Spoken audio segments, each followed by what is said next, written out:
I used to think families break in sudden ways through shouting matches or slammed doors, but mine didn't.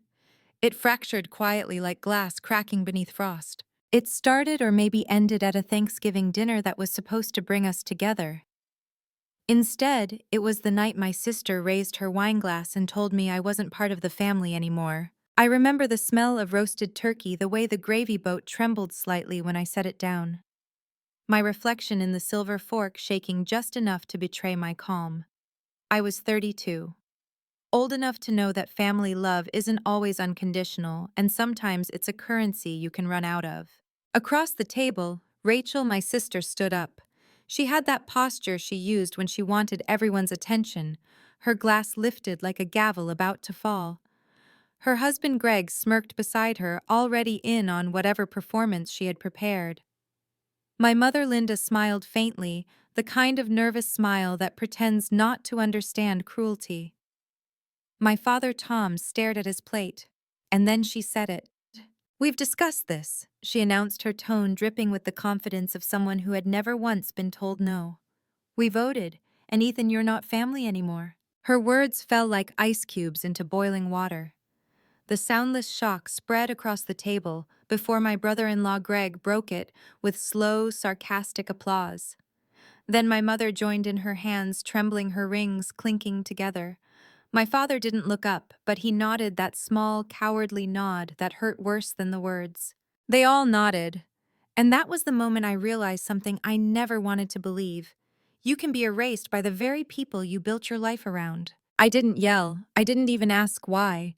Instead, I laughed. A small, dry laugh that startled even me. It was the sound of someone who finally understood something terrible and true. "Okay," I said softly, "then you won't need this." From my jacket, I pulled out a thick manila folder, the kind used for tax audits or lawsuits, and placed it in the center of the table. It landed with a dull thud, sliding to a stop in front of Rachel's plate. The shift in the room was immediate. Her expression, that confident half-smile she wore like armor, faltered. She opened the folder. The first page made her face drain of color. The second page made her tremble. By the third, her voice broke. It wasn't a scream at first, more like a gasp, a choking noise, the sound of a lie catching in her throat. But before we get to that moment, that frozen second of truth, you have to understand how we got there. Because this wasn't about Thanksgiving. It wasn't about one fight. It was about years of silence, a lifetime of being the good son who kept everyone's secrets and paid everyone's bills. It started 3 months earlier with a phone call. Rachel had called me on a Wednesday morning, cheerful, rehearsed. She said she needed me to co-sign a loan for her new spa venture. She made it sound glamorous, like something I should feel proud to support. But the amount she asked for wasn't small. And for the first time in my life, I said no. The pause that followed was the kind of silence you can feel through a phone. Then she said, "Oh, I see," and hung up. That was it, no argument, no explanation, just frost. A week later, I realized I'd been removed from the family group chat. Then I saw photos on Facebook, a barbecue at my parents' house, Rachel and Greg posing with my niece Mia. Everyone smiling. Everyone except me, because I wasn't invited. That hurt more than I'll ever admit. Not because of the party, but because of what it meant I was disposable. I spent nights replaying every moment where I'd said yes when I should have said no. Like when I was 22, living off instant ramen, sending Rachel $12,000 for her emergency dental work. Or when Mom called crying about her credit card debt and I quietly paid it off. Or when Greg's brilliant startup collapsed and I lost $20,000 I didn't have. 10 years of helping, 10 years of saying it's fine even when it wasn't. One night, I finally sat down and calculated it all. $85,420. That was the price of being their dependable brother, their bailout fund, their spineless cash cow, though I didn't know that term yet. That came later. It happened on a quiet Saturday evening 2 months before Thanksgiving. I was washing dishes when my phone buzzed. A text from Rachel. "Just have to sweet-talk him a little. The spineless cash cow will pay up." A second later, the message disappeared. Then another popped up. "Sorry, wrong person." But I had already taken a screenshot. That message didn't just sting, it rewired something in me. For days, I walked around in a fog. I'd see her face in my mind, hear her voice calling me Ethan's sweet brother, and then hear those words again, spineless cash cow. That's when I called David my best friend since college, the kind of man who sees through pretense in 5 seconds flat. He took one look at me over our coffee cups and said, "What did they do now?" I showed him the screenshot. He read it once, set his cup down, and said quietly, "Ethan, they're not family. They're parasites. You need to protect yourself, not for revenge, for your own sanity." That night, I opened an old shoebox and started digging through bank statements, credit card bills, and emails. At first, it wasn't about revenge. It was about facing the truth, seeing it printed in black and white so I could stop gaslighting myself into believing they cared. The more I dug, the worse it got. Every deposit, every withdrawal, every IOU became a line in a story I had refused to read. And then I found the hotel bill. Rachel had once told me she needed to attend a business conference in Miami and didn't have the funds. So as usual, I paid for the trip, hotel flights, everything. But when I looked at the old statement, something didn't add up. The amount was higher than she'd told me. On a whim, I called the hotel. The receptionist, polite and oblivious, read the charges aloud: room service, minibar, and then spa package for the second guest, Miss Jess. Jess. I didn't know anyone named Jess. I remember hanging up slowly, my hands shaking. That single name sat in my mind like a splinter. I printed the statement and added it to the growing pile. That was when I realized this wasn't just about money. It was about deceit. About how easily people can rewrite history when they think you won't fight back. The folder became my mirror. Every page was proof of how much I'd allowed myself to be used. But strangely, as the pile grew, I felt lighter. When I finally met with a lawyer, I expected to feel shame. Instead, I felt clarity. She told me exactly what to do, how to untangle myself legally from the web they'd tied me into. Evidence, she said, is your only shield, Ethan. By the time Thanksgiving came, that folder wasn't just paper. It was my freedom bound by staples. As I sat in my car outside my parents' house, the folder on the passenger seat looked heavier than it should have. I looked down at my phone at the wallpaper photo of me with my niece Mia on my shoulders at the zoo. Her little hands gripping my forehead, both of us laughing, her hair flying in the wind. She was the one innocent thing in all of this, the only reason I'd endured their manipulation for so long. But walking through that front door meant losing her too. That thought almost made me turn the key and drive away. But then I heard my mother's laugh through the window, that bright, artificial laugh she used when pretending everything was fine. And something in me snapped back into place. It was time to stop pretending. I turned off my phone, grabbed the folder, and walked up the steps. When Rachel's voice rang out, "We voted you're not family anymore," it didn't break me. It confirmed what I'd already known. And when her hands trembled as she opened that folder, when her face turned pale and her husband's smirk died, I didn't feel triumphant. I just felt free. The silence that followed Rachel's gasp was almost sacred. No one moved. The only sound was the faint hum of the chandelier above us, the slow rhythm of my own breathing. Greg's chair scraped sharply against the floor as he stood. He reached across the table, grabbed the folder, and started flipping through the pages. "What is this, Ethan?" he asked, his voice trembling with mock outrage. "Some kind of joke?" He didn't get far before his expression changed. The first page hit him like a slap. A simple spreadsheet neatly organized, every column labeled by date, amount, and recipient. The total glared in red ink at the bottom: $85, $420. I watched his jaw tighten as he realized every payment, every favor, every so-called gift was there in black and white. My father finally looked up from his untouched plate, his face flushed red, not with embarrassment, but anger. My mother's hands fluttered helplessly near her chest. "This is a private family matter," she stammered, her voice shaking. "It stopped being private," I said quietly, "when you all started cheering." I turned the next page for them. There it was, a printed screenshot of Rachel's text: "Just have to sweet-talk him a little. The spineless cash cow will pay up." Rachel's lips moved soundlessly. She looked like someone who had been dropped into ice water. Her hand shook as she reached for her wine glass, missed, and knocked it over instead. Red liquid spilled across the white tablecloth, bleeding toward the edges like guilt itself. Greg's tone shifted. He sounded cold now, suspicious. "Who the hell is Jess?" Rachel froze. Her head snapped toward him, eyes wide. What are you talking about?" I pointed to the last document in the folder, the Miami hotel bill. "The spa trip I paid for," I said calmly, "the one that cost almost twice what you claimed." The clerk mentioned a spa package for a second guest, Miss Jess. The temperature in the room seemed to drop. Greg's face darkened. Yeah, Rachel. He repeated, his voice low and dangerous now. Who's Jess? The unity they'd always flaunted, the solid front that made me the outsider, shattered like glass underfoot. My mother stood up abruptly, her voice breaking. You're making a scene, Ethan. You're ruining Thanksgiving. What will people think? I looked at her, truly looked at her. The woman who once called me every night for help, for comfort, for money.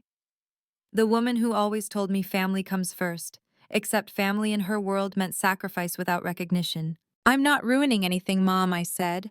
I'm just turning on the lights so everyone can see what's already broken. For the first time in my life, my voice didn't shake. I stood up slowly. My body felt light, as if I'd already left that house in spirit. My lawyer filed the paperwork this morning, I said, letting the words fall cleanly one by one. The power of attorney you made me sign is revoked. I've removed myself as your emergency contact. All of it. It's done. The room went still. Rachel stared at me, tears welling up in her eyes now, the kind of tears that appear only when control slips through your fingers. But we're family, she whispered, her voice breaking into pieces. I looked at her, at all of them. My parents, their downcast faces, Greg's silent fury, Rachel's trembling lip. And for the first time, I didn't feel hatred. I didn't even feel anger. Just a vast, quiet sadness. No, Rachel, I said softly. We're not. You said it yourself, you voted. The silence that followed was deafening. I turned, walked toward the door, and stepped into the November night. The air outside was cold, clean, sharp with freedom. Behind me, voices rose in muffled chaos, but I didn't look back. I walked down the driveway, my shoes crunching over gravel, each step lighter than the last. By the time I reached my car, the weight I'd carried for years, guilt, obligation, the illusion of belonging, had lifted. I sat in the driver's seat, my hands gripping the steering wheel. My reflection in the rearview mirror looked unfamiliar, calmer, older, steadier. For a moment I thought I'd cry. But the tears didn't come. Instead, I smiled. That was 6 months ago. The first few weeks after I left were chaos. My phone buzzed, day and night messages from my mother alternating between guilt-tripping and begging. Voicemails from Greg threatening lawsuits over defamation. Even a single pitiful text from Rachel, I'm sorry for how things went down. I blocked them all. Then I moved. New city, new job, new apartment. It wasn't big, but it was mine, every inch of it earned, untouched by guilt or expectation. At first, the quiet was unbearable. When you've lived your whole life trying to please others, silence feels like punishment, but slowly that silence became peace. I started filling the empty space with new things, music, laughter, the sound of my own footsteps without dread following them. David helped me settle in. We established a Friday dinner tradition, nothing fancy, just takeout and conversation. We talked about work-life healing. One night he said, "It's funny, isn't it? You had to lose everything to finally gain yourself." I laughed, not bitterly this time, but genuinely. Yeah, turns out freedom doesn't always come wrapped in celebration. Sometimes it comes in a manila folder. He smiled. Well, you're free now. That's what matters. And he was right. Freedom wasn't loud. It didn't arrive with applause or validation. It came quietly in the mornings when I brewed coffee in my small kitchen, in the evenings when I read without checking my phone every few minutes. One morning I noticed something odd. I was drinking coffee from a new mug, plain white, nothing fancy, but printed on the side in small black letters was just one word: Ethan. No titles, no world's best brother or family man, just me. I took a sip and realized I didn't need anything more. It took me a long time to understand that letting go of people doesn't always mean you stop loving them. It means you stop bleeding for them. I still miss Mia sometimes, my niece, the little girl who used to call me Uncle E and climb on my shoulders. I think about her when I see other kids laughing at the park. That ache will never fully disappear. Peace, I've learned, comes with scars. But scars mean healing. They mean you survived something that tried to break you. Now when I wake up in the morning and see sunlight spilling across my small apartment, I feel something I haven't felt in years: gratitude. Not for the pain, but for the chance to rebuild. I used to think family was something you were born into. Now I know it's something you choose, the people who show up without asking what they'll get in return. David is family. My friends at work who ask how I'm doing and actually mean it, they're family. The version of me that stopped apologizing for being tired, for saying no, for choosing peace, he's family too. I've learned that not every story about betrayal ends in revenge. Some end in quiet liberation. And if you're lucky, that liberation doesn't just save you from others, It saves you from the person you became trying to please them. The past doesn't call anymore, and if it did, I wouldn't answer. Because for the first time in my life, I don't need anyone's permission to exist. A few weeks after moving, the holidays crept up again, that strange time of year when the air smells like cinnamon and nostalgia and every ad on TV whispers about togetherness. For most people, that meant family photos, dinner plans, laughter echoing through crowded kitchens. For me, it meant silence. The first Christmas alone hit harder than I expected. The world outside seemed wrapped in color and sound, but my apartment was still. No clinking dishes, no familiar voices calling my name, no niece tugging on my sleeve asking for another slice of pie. Just me, the hum of the fridge, and a quiet I didn't yet know how to love. I tried to distract myself. Work, exercise, volunteering, anything to fill the space where family used to live. But no matter what I did, the loneliness returned in the evenings, curling up beside me like an old, unwanted pet. One night, I found myself scrolling through old photos on my laptop. Thanksgiving dinners, birthdays, graduations. There I was, smiling between my parents, and Rachel, my arm around Greg, laughing at something someone had said. I stared at those frozen images and realized how much of my happiness had been performance, a mask worn so long that even I believed it. The pictures looked perfect, but I could remember exactly what wasn't in the frame. The exhaustion after paying off one of Rachel's debts, the tightness in my chest when my father called me soft, the way my mother changed the subject every time I tried to talk about my own struggles. I closed the laptop. I couldn't keep pretending the past had been kinder than it was. So I made a decision, not a dramatic one, just quiet and deliberate. If the old version of family had exiled me, I'd build a new one from scratch. It started small. David invited me to his family's New Year's dinner. I almost said no, worried I'd feel out of place, but he insisted. When I walked in, the smell of home-cooked food hit me like a memory from another lifetime, but this time it didn't ache. His mother hugged me like she'd known me forever. His dad handed me a plate before I could refuse. They didn't ask invasive questions, didn't force me to talk. They just made space for me, a quiet, unspoken acceptance I hadn't felt in years. After dinner, David and I stood outside watching fireworks. He turned to me and said, "You don't realize how tense you've been until you're finally somewhere you don't have to defend yourself." He was right. I hadn't noticed how much energy I'd wasted scanning every room for danger, every sentence for hidden judgment. That night, I drove home smiling. Not because I'd found something to replace my old family, but because I'd realized it was possible to feel safe again. Over the next few months, small things began to shift inside me. I started saying no more often at work and friendships, even to myself, when the urge to overextend came creeping back. And every time I said no, I felt something inside me strengthen. Still, healing wasn't linear. There were days when I caught myself drafting long messages to my mother that I never sent. Nights when I'd wake up wondering how Mia was, whether she still asked about me, whether Rachel told her I'd disappeared by choice. Once I even drove past their house. The windows glowed with soft yellow light. I could see shadows moving inside, laughter, silhouettes of people I used to know. For a moment I almost parked, almost walked up to the door. But then I remembered Rachel's voice. "We voted you're not family anymore," and I drove away. That night I wrote a letter to Mia.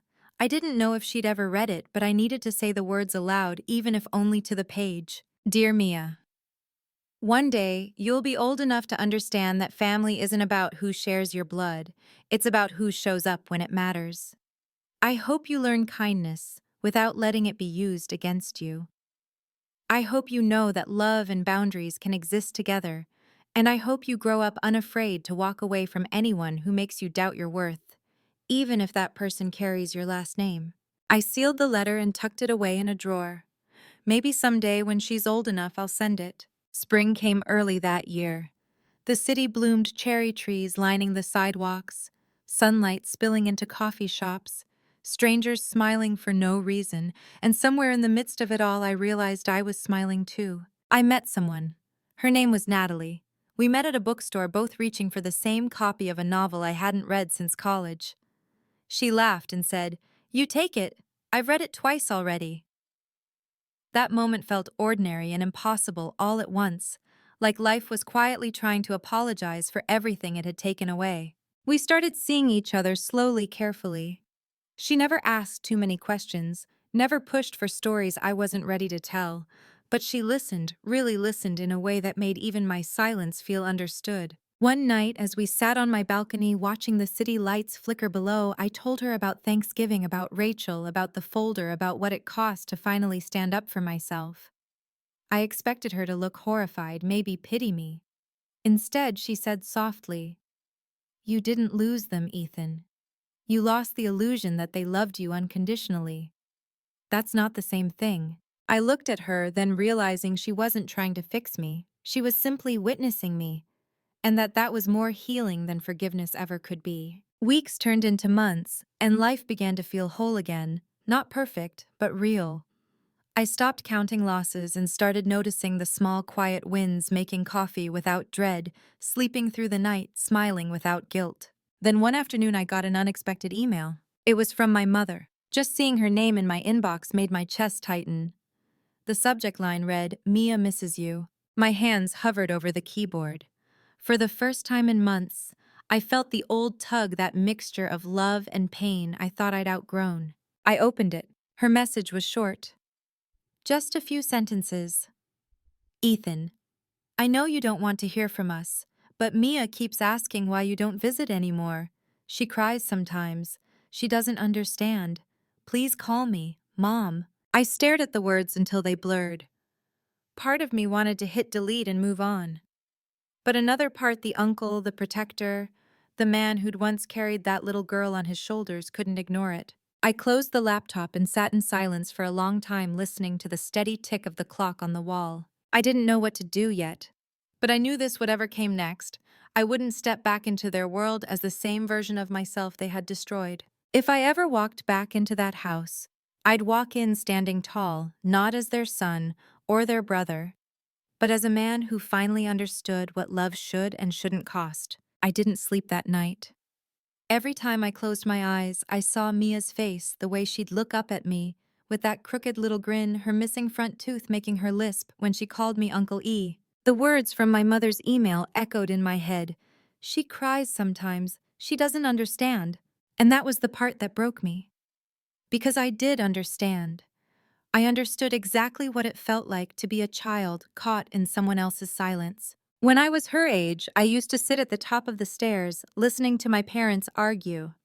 I learned early that love in our house had rules, unspoken, shifting, cruel rules. You could only speak if your words didn't threaten control. You could only belong if you didn't question authority.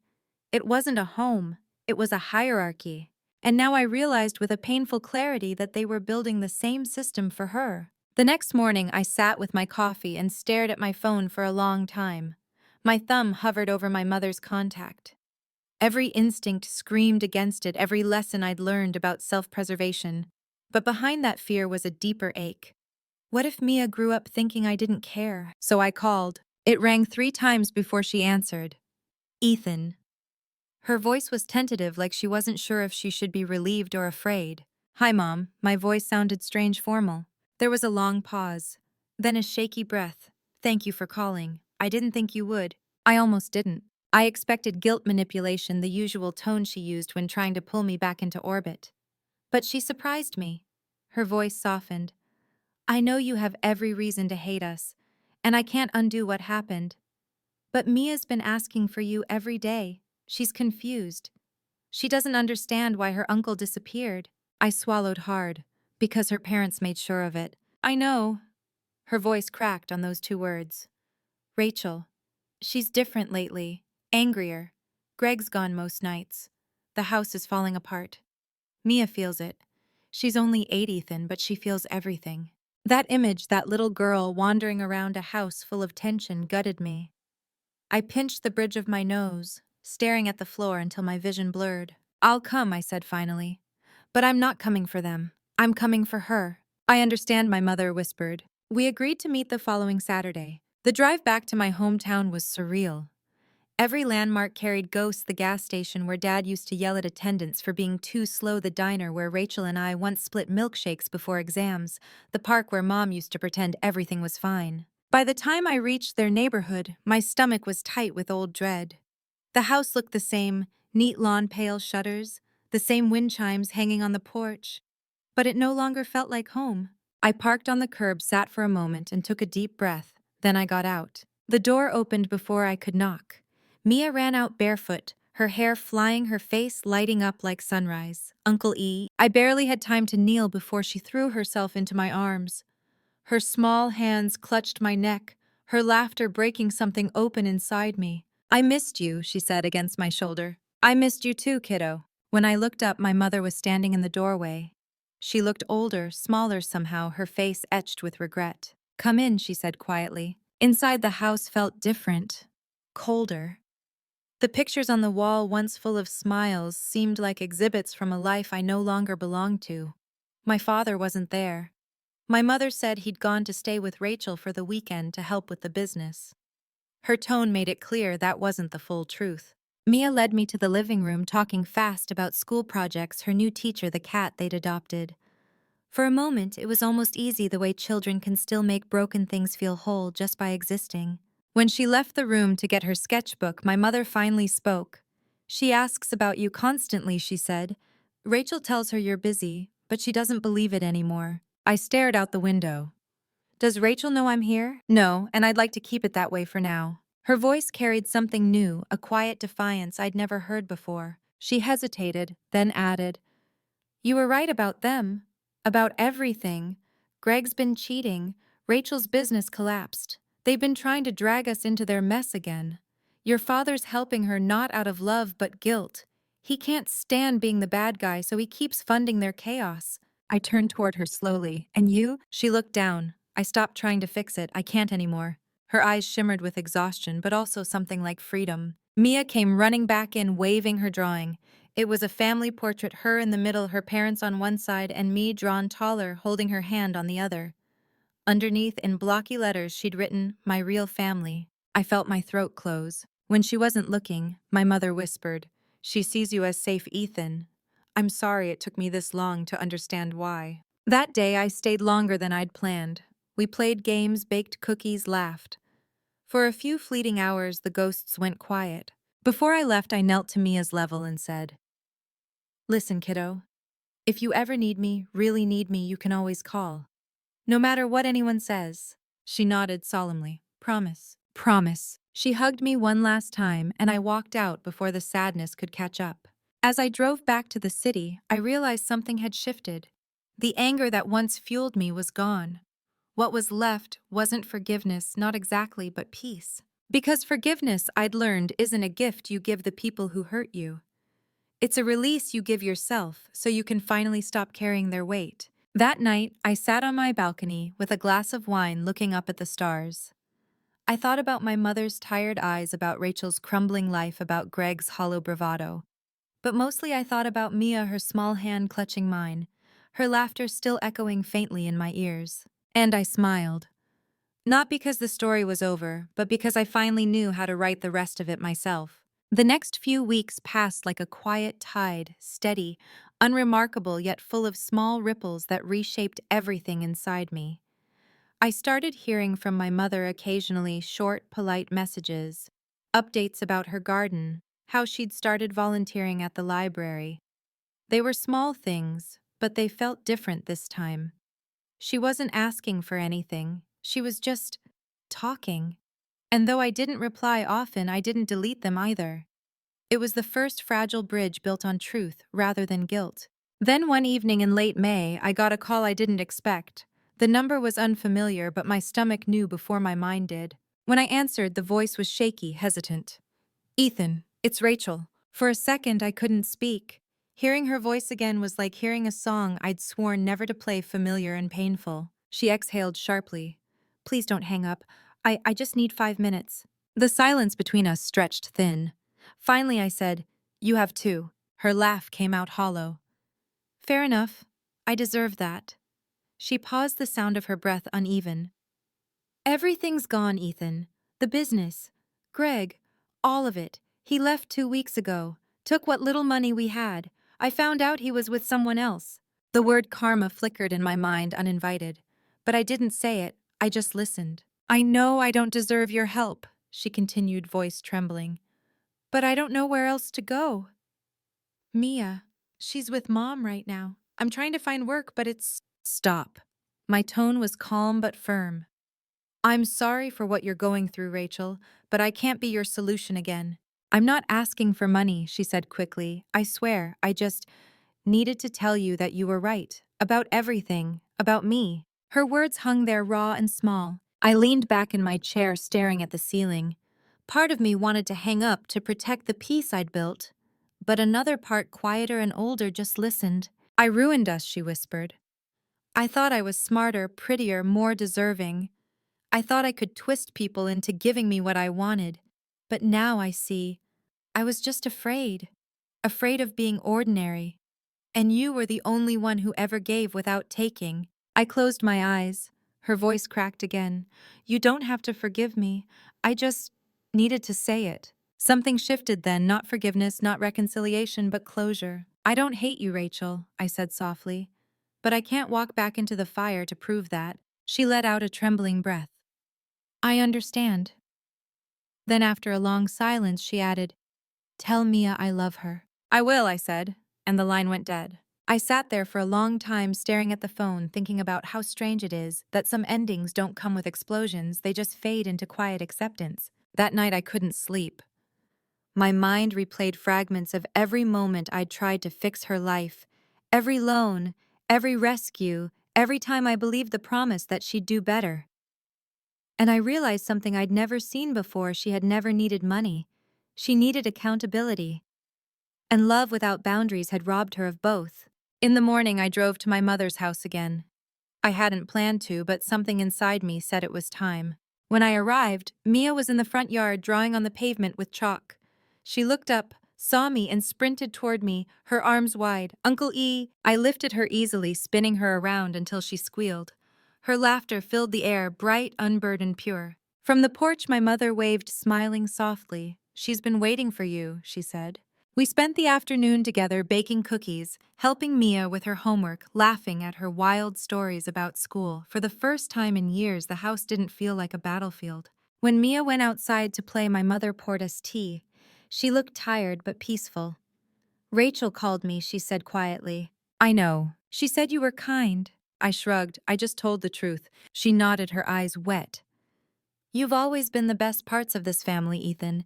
I just wish I'd seen it sooner. For a moment, I didn't know what to say. I'd spent so long wanting to hear that from her, long after I stopped expecting it. Now that I had it, didn't feel like victory. It felt like release. It's okay, Mom, I said softly. We can start here. She reached across the table, her hand finding mine. Thank you. When I left later that evening, Mia ran after me. Uncle E, she shouted, breathless. I made something for you. She handed me a folded piece of paper covered in crayon drawings. It was a picture of her standing under a rainbow holding hands with me, with the words written in uneven letters. Family means love, not rules. I felt my throat tighten. That's beautiful, I said, kneeling to meet her eyes. Can I keep it? She nodded eagerly. Forever. I smiled. Forever it is. On the drive home, I couldn't stop thinking about those words. Family means love, not rules. For years, I'd been living by their rules, proving paying appeasing. Now finally, I understood I didn't have to earn love. I just had to live it. As I pulled into my driveway, the sun dipped low behind the buildings, painting everything gold. I sat there for a moment, bathed in that quiet light, realizing this was the peace I'd been chasing all along. Not revenge, not validation, just peace. That night, I hung Mia's drawing on the wall above my desk. I stood there for a long time staring at it. The uneven handwriting, the crooked rainbow, the tiny figures holding hands. Then I whispered more to myself than anyone else. Yeah, kiddo, you're right. I made tea, stepped out onto the balcony, and let the city hum around me. The air was cool, the stars faint but steady. Somewhere below, life went on unbothered, unbroken, beautifully ordinary. And for the first time in a very long time, I felt whole. Because forgiveness didn't mean inviting the past back in. It meant closing the door gently without bitterness and walking into a future where I finally belonged to myself. If you've ever had to walk away from people you love just to find peace, this story is for you. Sometimes family isn't who you're born to, it's who helps you heal when you've been broken. If this story touched you, please like, share, and subscribe. And tell me in the comments, what does family mean to you?